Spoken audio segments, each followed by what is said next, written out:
Network Entertainment.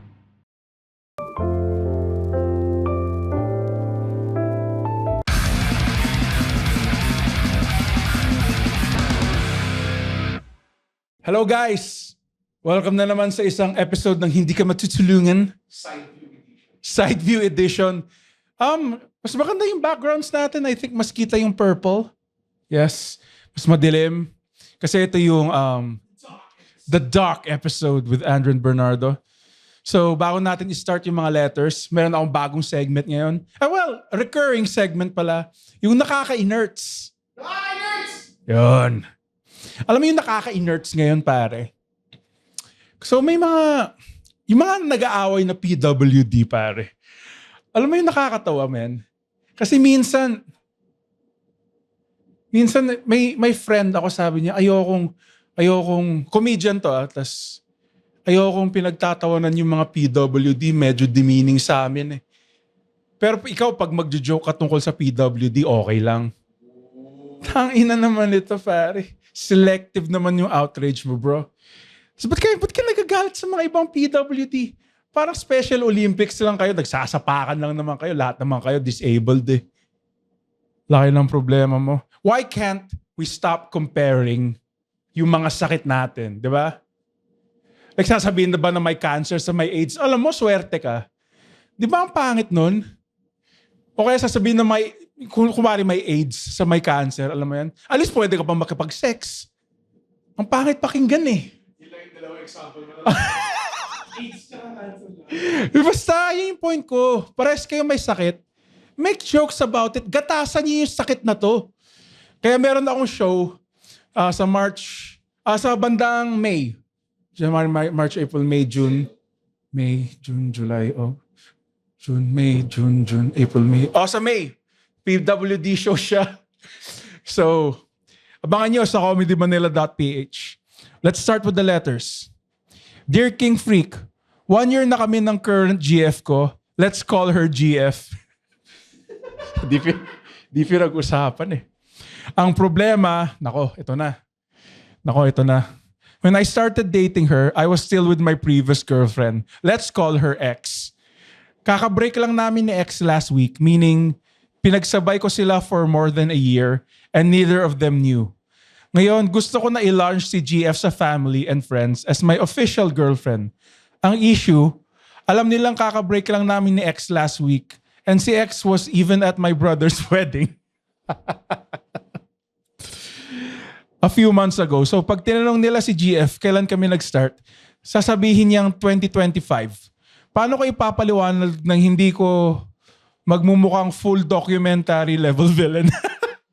Thanks and more power sa inyo, Master Red. Sana hindi niyo ako matutulungan. Alam mo, Ferdy. Yan na lang yung name niya, Ferdy. Hindi niya binigay yung name niya eh. Nakakatawa kung bigla real name pala niya yun. Sabihin mo na lang na, kasi mahirap kasi kung pugi ka eh. Sasabihin mo sa family niya. Alam mo, men, habulon ako ng babae. Hindi ba kayo proud na yung magiging son-in-law nyo, habulan ng babes? Hindi nyo ako naiintindihan eh. Alam mo, gets ko si Ferdy. Kampi ako sa'yo. Magsinungaling ka na. Ay, hindi. Sabihin mo yung totoo. Pero sabihin mo yung totoo in a way that kasalanan ng mga babae technically to eh. Kasi sinundan ka nila eh. Alam kong tinago mo na may ex ka. Pero, wala eh. Pugi ka eh. So feeling ko yun. Oo. Tapos last week naman kayo nag-break ni ex eh. So, tapos ba't pa kasi siya pumunta sa wedding naman yun ng brother mo eh. Hindi naman wedding mo. Ha? Ganun siya eh. So, I think sabihin mo kasi, pogi ka at kasalanan ng mga dusty girls na to. So, yun. Next letter. Good evening, King Freak. Sana hindi mo ako matulungan sa situation ko ngayon. Last week, inutusan ako bumili ng office supplies kasama ng HR namin para siya magbayad. Problem, recently, nagka-miscarriage siya, so medyo depressed siya. As an incel fan, di ko alam kung bakit bigla akong nabitawan yung joke mo. Oh no. Sana yung teacher joke ko to. Ma'am, sabi ko sa kanya, ma'am, since wala naman laman siyan mo, kain muna tayo sa McDo.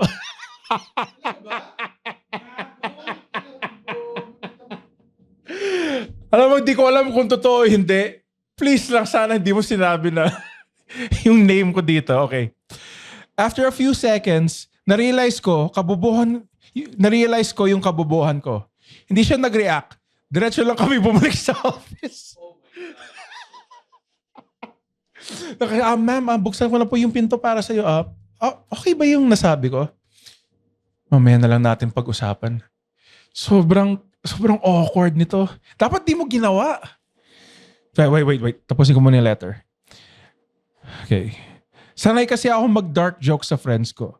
Nakalimutan kong HR pala kasama ko. Should I start printing resumes? Should I say sorry? Or should I act like nothing happened? Thank you, incel cultivator. Dapat di mo ginawa yun kasi alam mo, yan yung luxury ng pagiging comedian eh. Yan yung trabaho ko eh. Ano ba yung trabaho mo? Sana hindi. Puta. On stage yun eh. Huwag kang maniwala sa sinabi ni William Shakespeare pare na all the world's a stage pare. Hindi. Hack siya pare. Oh, what light beyond thy window breaks? Whatever that guy said. Maghanap na lang na ibang... Hindi. I think, HR naman siya eh. Diba? Sanay naman siya na nagkakaroon siya ng mga complaints na bastos eh. Sabihin niyo na lang, joke. Ang lala kasi, sometimes there's a time and place, pare. Always, pare. Ako gusto ko mag-jackal, pare, pero mag-jackal ba ako sa street? Diba? Gusto ko dude, lahat tayo gustong uminom, pero umiinom ka ba habang nagdadrive? Tangina. Hirap sa'yo, pare, palibas at idol mo ako, gusto mo. Kaya ako naging ganito eh. Kaya wala akong day job eh. Kasi wala akong kwentang tao. Ikaw, may future ka pa. Kaya, alam mo, kasalanan rin to ng HR mo eh. Ano ba to? Babae ba to? Teka. O nga, kasi shit, bobo ko. Nagka-miscarriage ba na lalaki? Alam mo, ang pinaka siguro malapit na sa lalaki ng miscarriage yung almoranas. Di ba? I think yan na yung closest na mafe-feel natin to losing a child. Yung almoranas. Ba wala kasing sense of humor tong HR na to? Di ba? Dapat sabihin mo na lang, huwag ka mag-sorry. Kasi kung nag-sorry ka sa kanya, inaamin mong mali ka eh. Tapos pag inamin mong mali ka, doon ka madededo pare. Kasi inamin mong mali ka eh. Hanggat hindi mo inaamin mali ka, wala kang masamang ginawa. So, I think dapat sinabi mo na lang dito sa HR na to, ma'am, alam mo naman ako, mahilig ako mag-joke eh. Bakit? Kayo, di ba nagna-knock-knock jokes kayo? Ako rin pare. Knock-knock, who's there? Hindi yung anak mo.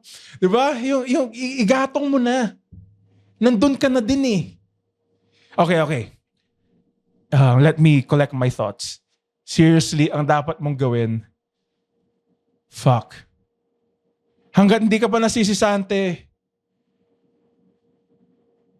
di ko alam eh. Basta sabihin mo sorry.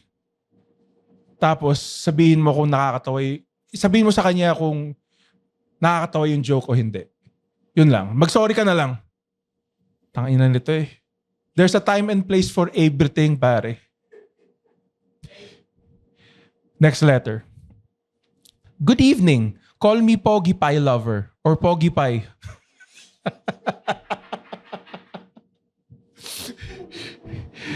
Whichever is okay. I have a boyfriend, flex ko lang. And sobrang same kami ng humor, hobbies, games, music taste, anime, movies, series, faith, and even political views. Mga Lenny supporters kami. Pff, mga talunan. Hey, his name is Chico Garcia, And his name is Gino Quillamor. and together we are Only Fun. That's right, for only $12 a month. Ah. Joke. But if you're willing to pay, why not? No, we're from a podcast that talks about movies, TV shows. Basically, we do reviews of K-dramas, whatever is on streaming, whatever is on cinemas. We also get to occasionally interview celebrities, actors, directors. And of course, infused with our own witty brand of humor and slice of life. Wow. I guess we don't infuse a lot. Check it out.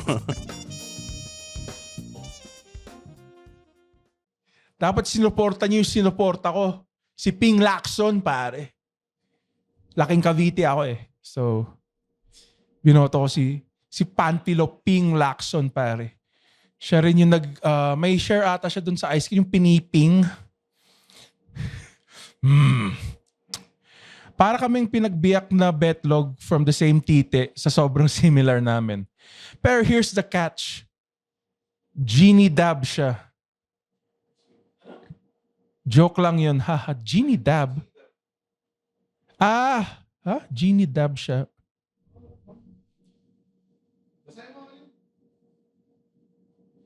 Pero here's the catch. Genie Dab siya. Joke lang. Emmy lang yun. Haha.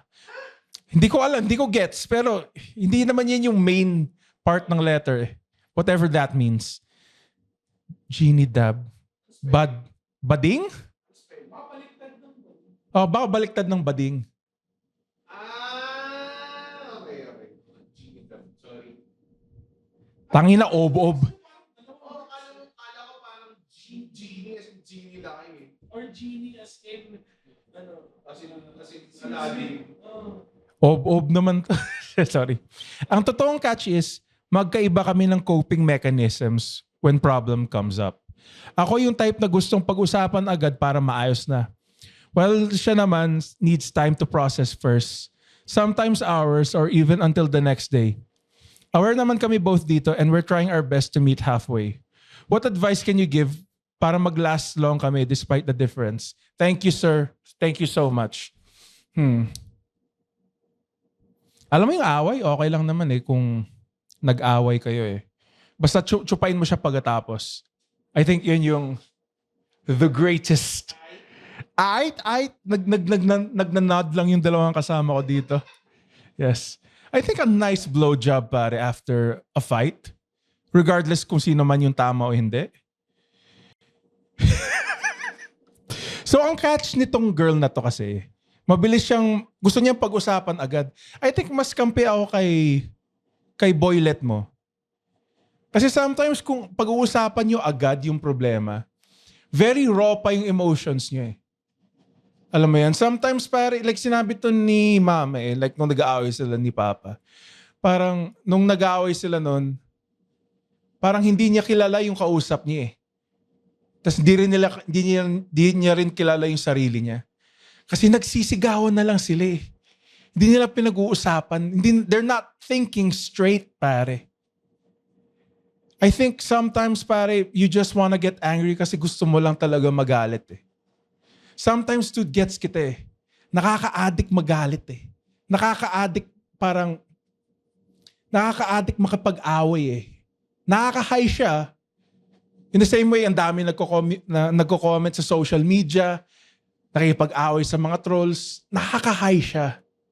Pero feeling ko dapat, you need to sit back, alam mo yan, unwind muna kayo, tsupain mo muna siya, and see pare, kung if worth talaga pag-awayan to. So, meet halfway, ilang ba siya I think give it a day. Huwag muna kayo magpansinan ng isang day, hiwalay muna kayo, alam mo yan, kausapin yung friends nyo, mag-Dota kayo, separately. And then after that, doon na kayo mag-usap. Ito na yung, feeling ko, ito na yung pinakamaganda kong advice na binigay ko ever. Okay. Next letter. Hi, King Freak. You can call me Sweet Tooth. Hehe, Twisted Metal. In-acknowledge niya eh. Well, I'm just sharing as a borderline diabetic guy na ayaw magpa-full checkup kasi natatakot sa findings. Bukod nga sa pawisin ako, napansin ko din lately na parang hirap na tumayo si Junjun. Yung aking penis, pare. Mahirap na sumaludo si Commander. Yan yung tawag ko sa erect. Di na sumasaludo si Commander. Di na bumabangga yung F-150 mo, bro. Di ko sure kung dahil ba sa daily self-pleasure, medical reasons, or both. It's both. And siguro na-desensitize na ako dahil di din sa porn addiction. Now, how can I find girls hot? I'm not gay pero parang binago ng porn yung standards ko sa babae. Yung mga 10 out of 10 body with perky jumbo yum-yums. Yun lang. Sana hindi mo ako matulungan. Anong problema nito, puta? Wala. Nagpakilala lang siya. Wait. Fuck. Paano ko kukunin yung courage na pumunta sa doktor at makita yung kinakatakutan kong findings, basically. Tangina. As a diabetic, I think, yung erectile dysfunction, pwede yun kasi yung pagdalo ng dugo mo, hindi na pumupunta sa cock mo eh. So parang, nasubukan mo bang magjakol ng di tinitigasan, pare? Parang may slinky ka lang sa kamay mo. Alam mo yung slinky? Parang may ginajakol kang bobblehead.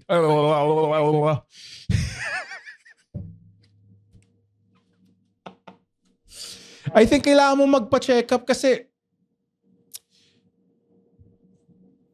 ang weird pa kung nagka-girlfriend ka tapos biglang inatake ka ng diabetes.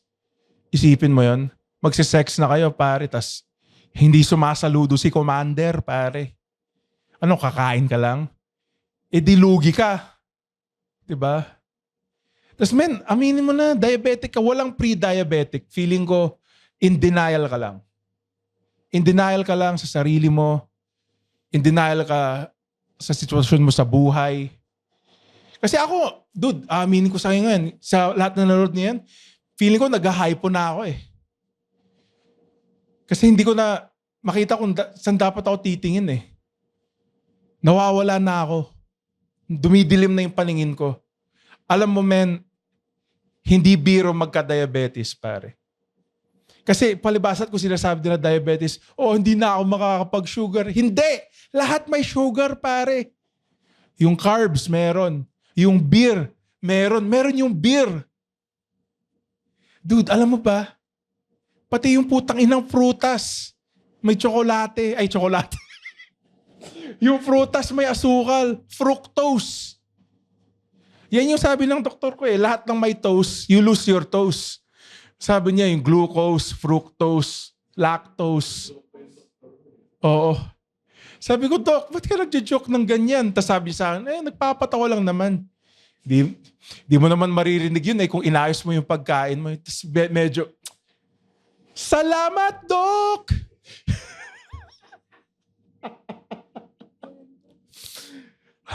Alam mo, men, ito isipin mo na lang baka at least hindi AIDS. Diba? Kasi pag AIDS yan, pare, hindi ka na, may tanim na yung Dude, reversible. Yun yung sasabihin ko. Yung diabetes, reversible siya. So, tignan mo na ngayon yung pwede mong gawin sa katawan mo, pare. Mamaya, pupunta ka na doon kung wala ka ng paa. Di nakakatawa yun. Diba? Nakita ka ng doktor, ano nangyari sa paa mo? Diabetes kasi. Ba't ngayon ka lang pumunta?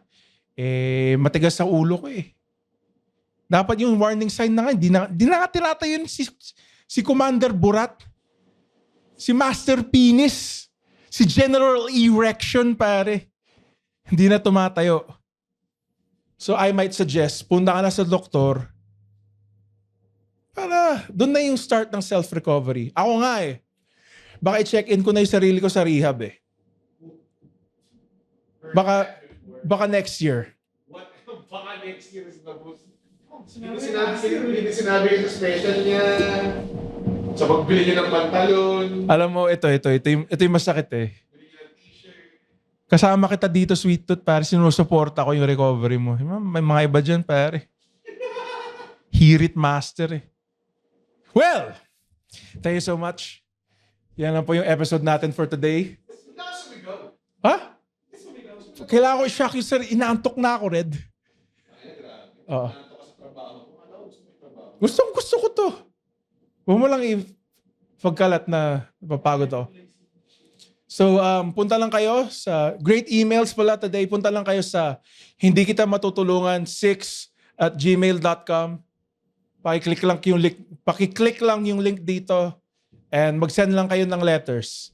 Thank you for watching, guys, and babushkis. The opinions of podcast creators, hosts, and guests are not necessarily reflective of the official stance of the Pod Network Entertainment, its hosts, or other network programs. The content created by the people behind the podcast is personal and not meant to harm any religion, ethnicity, group, organization, company, or individual.